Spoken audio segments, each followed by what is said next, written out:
राज्य में चुनाव आते हैं तो सियासी दल विकास के नाम पर वोट मांगते हैं, मगर अब ये विकास कहीं गायब हो गया है। ये हम नहीं बल्कि राजनीतिक दलों का विजन बयां कर रहा है। दक्षिण के सबसे मजबूत राज्य कर्नाटक में चुनाव है। यहाँ भाजपा और कांग्रेस प्रमुख सियासी दल है, लेकिन इनके घोषणा पत्र पर नजर डालें तो विकास पर वोट बैंक भारी पड़ गया है। पहले राजनेताओं की जुबान और अब चुनावी घोषणा पत्र में भी विकास का नंबर निचले पायदान पर आ गया है। कर्नाटक में भाजपा ने यूनिफॉर्म सिविल कोड लागू करने की बात कही तो जवाब में देश की सबसे पुरानी पार्टी कांग्रेस ने सत्ता में आने के बाद बजरंग दल और पीएफआई पर प्रतिबंध लगाने का वादा कर डाला।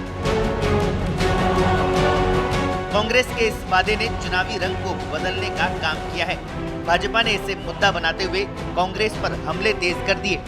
ताबड़तोड़ चुनावी रैलियां कर खुद प्रधानमंत्री नरेंद्र मोदी इस हमले की अगुवाई कर रहे हैं, जिनके भाषणों में कर्नाटक सरकार के कामकाज की बजाय हनुमान और बजरंग शामिल हो गए हैं।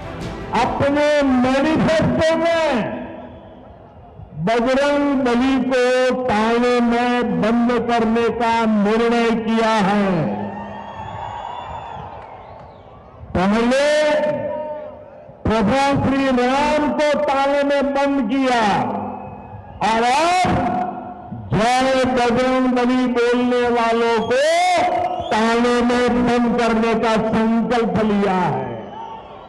यह देश का दुर्भाग्य है कि कांग्रेस पार्टी को प्रभु श्री राम से भी तकलीफ होती थी और अब जय बजरंग बली बोलने वालों से भी तकलीफ हो रही है।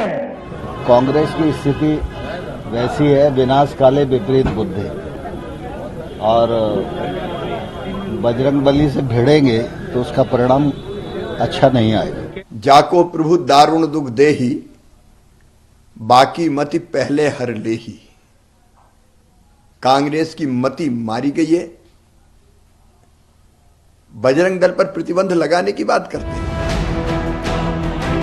भाजपा ने इसे मुद्दा बनाने की कोशिश की तो कांग्रेस ने जवाबी फायर किया है। हनुमान जी से कंपेयर करेंगे, बजरंग बली से कंपेयर करेंगे, ये रक्षा करते हैं हमारी। मोदी जी आपसे भी यही रक्षा करते हैं हमारी। इनसे आप तुलना कर रहे हैं बजरंग दल की। बजरंग दल की तुलना बजरंगी से करेंगे और हम बर्दाश्त कर लेंगे? ये अपमान नहीं सहेंगे हम। कैसे अपमान कर सकते हैं वो बजरंग बली का? हम माफी मांगे प्रधानमंत्री इस देश से और करोड़ों ऐसे भक्तों से जो बजरंग बली को अपने दिल के करीब रखते हैं। बजरंग दल को बैन करने के वादे ने देश भर में सियासी असर दिखाना शुरू कर दिया है। अब ये मुद्दा कर्नाटक से निकलकर देश के अन्य राज्यों में उठना शुरू हो गया है। जहां बैन की योजना के खिलाफ बजरंग दल राजस्थान समेत देश भर में विरोध प्रदर्शन कर रहा है, तो वहीं कांग्रेस शासित राज्य छत्तीसगढ़ और राजस्थान भी वक्त आने पर बजरंग दल को बैन करने की वकालत कर रहे हैं। उधर भाजपा शासित राज्य मध्य प्रदेश के गृह मंत्री नरोत्तम मिश्रा ने कमलनाथ से पूछा कि बजरंग दल पर पाबंदी से कितना सहमत हो।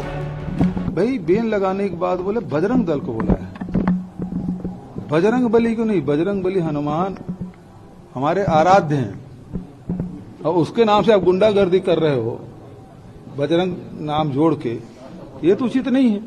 यहाँ के परिस्थिति के हिसाब से यहाँ के बजरंगियों ने कुछ गड़बड़ की तो उसको ठीक कर भी दी हम लोग, है ना। जरूरत पड़ेगी तो यहाँ भी सोचेंगे। आप मान के चलिए कर्नाटक और राजस्थान कोई अलग अलग नहीं है। हम बिल्कुल अगर यहाँ भी अगर ये अपराध करेंगे और गलत काम करेंगे तो यहाँ भी हम लोग विरोध करेंगे। ये तो सुप्रीम कोर्ट ने कहा है, कई दफे कहा है, आज नहीं कल नहीं कहा कि जो भी ऐसी संस्थाएं और व्यक्ति हैं जो सामाजिक विवाद पैदा करती है उन पर कड़ी कार्रवाई की जाए। चुनाव से पहले हुए सर्वे कर्नाटक में कांग्रेस की स्थिति मजबूत मान रहे थे, मगर पहले कांग्रेस अध्यक्ष मल्लिकार्जुन खड़गे और उनके बेटे प्रियांक खड़गे की प्रधानमंत्री नरेंद्र मोदी पर टिप्पणी और उसके बाद अब चुनावी घोषणा पत्र में बजरंग दल पर बैन के वादे के बाद कर्नाटक की सियासी फिजा बदल रही है। राजनीतिक जानकारों की माने तो पहले जमीनी मुद्दों को उठा रही कांग्रेस अब भटक रही है और वो भाजपा के हमलों पर पलटवार करने तक सीमित नजर आ रही है। अब ये कांग्रेस का सेल्फ गोल है या फिर चुनावी रणनीति, ये तो कर्नाटक के नतीजे ही बताएंगे। मगर इतना जरूर है कि कर्नाटक चुनाव मिशन 2024 का एजेंडा सेट कर रहा है। अब देखना यह होगा कि मतदान के दिन किस दल को फायदा मिलता है और कर्नाटक की बाजी किसके हाथ लगती है। स्पेशल रिपोर्ट, पत्रिका टीवी।